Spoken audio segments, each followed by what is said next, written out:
Good morning and welcome back to the course.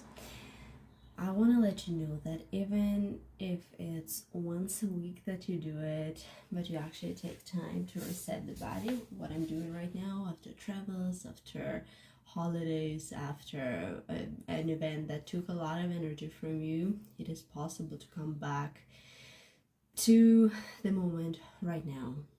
I'm also considering checking hormones with holistic practitioner and stuff like that.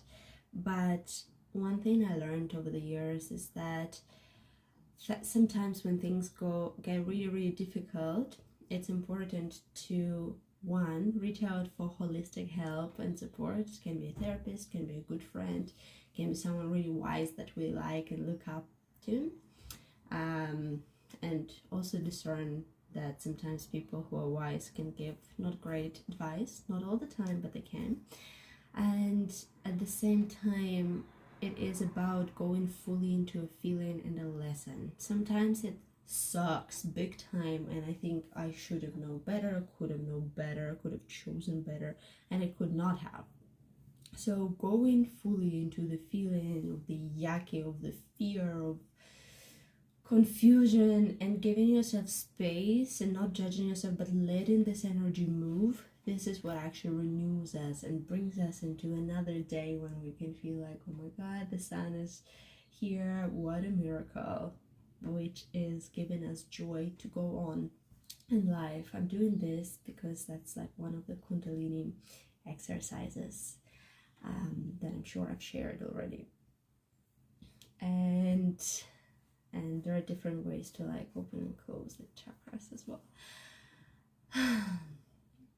So yeah, I also do another thing and I turn it towards myself. So something happened, I feel an emotion and I'm like, what's in it to me? What's in it to me? Because what can I learn from it? What is it for me? Sometimes things happen to us, but they also happen for us, right? And we can transform that into a lesson and always kind of be like, okay, what do I not see? And sometimes it takes a lot of time to actually give space, so we need a practitioner to do so. I just imagine myself going about my day and I'm like, oh my god, that poor girl is doing all of these things, and those are normal things that I do, but sometimes we gotta cut off things that we don't like and do more of what we do like and be really slow with achieving of our goals. Sometimes we gotta question the norms and the morals and everything and see if they're based in suppression or truth.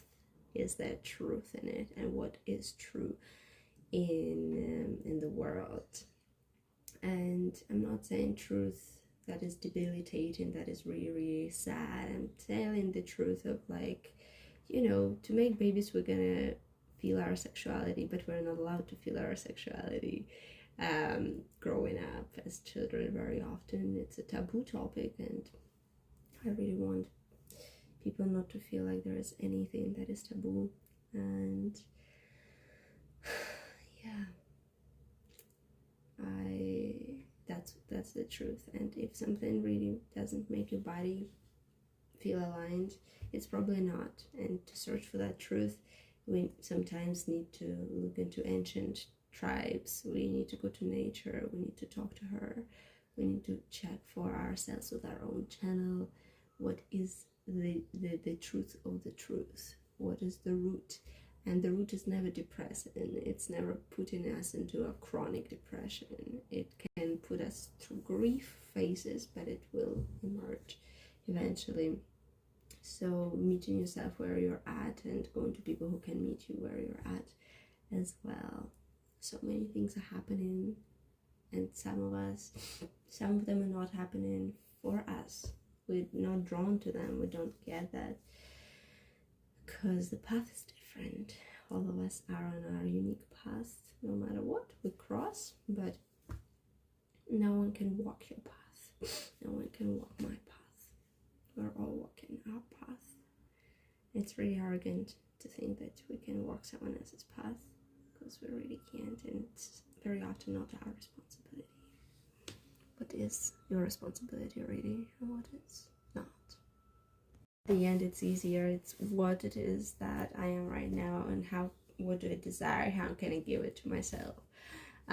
It's not instant gratification, it's meeting yourself moment to moment, which requires slowing down, listening to the self, not overriding your instincts, something that no one teaches you really, unless you're really lucky. And maybe now we will have more people teach that. Yeah. With the Tao practices, I want us to get into the insourced pleasure, and then everything on top of that can be a cherry on top, but we will know that we will not tolerate anything less than, and when we don't tolerate, we will be able to communicate that so a person can adjust their behavior, and if they do, wonderful. I also want to talk about habits and what are the non-negotiables that keep us alive. And then from there we can go into enjoying yourself, enjoying every step. And the first two chakras are responsible for pleasure and for strength as well, for the sense of weight and presence in the world, for the sense of I am here, right? And then the love can go into these places first, and only after that blossom, right? It's a rooted love. What are our values that are non-negotiable? Love to me is non-negotiable. I can only tolerate being treated with consideration and love, and if that's not present, then this girl is all out, right? And from there we can go into connection to expression, creativity, and also our value. So it is about what do we value, how do we treat money, how are the relationships with money, and other things as well. Right now I'm holding joy of finally I can get my things out there, and I feel like I'm giving something up at the same time. Like there's a lot of quiet needed. What is our capacity to handle pleasure, quiet, after not having those things? Never have I gone when the path wasn't appearance. Like you go and path appears, it's really weird, but we actually have to go, and our body will tell us when we're not aligned. And all we ever wanted to do is to feel aligned. We want to feel so much that we can trust our body. We're gonna be so much here. It's actually interesting, and I was thinking of doing this course for people who lost themselves, because I did, and not in a good way. You can lose yourself to find yourself, but you can also lose yourself in a really shitty way. And brain want to make sense of things, and it's our responsibility to understand that things don't always make sense and shouldn't. Inner war, outer war. Inner war, outer war. Haha. What are we suppressing and denying? What is even real? Because the real is different for all of us. And even if the truth is one, and it's unity and, nature oneness and all of that, we just don't know how to work with our emotions. And if my purpose is unity, yeah, wake up.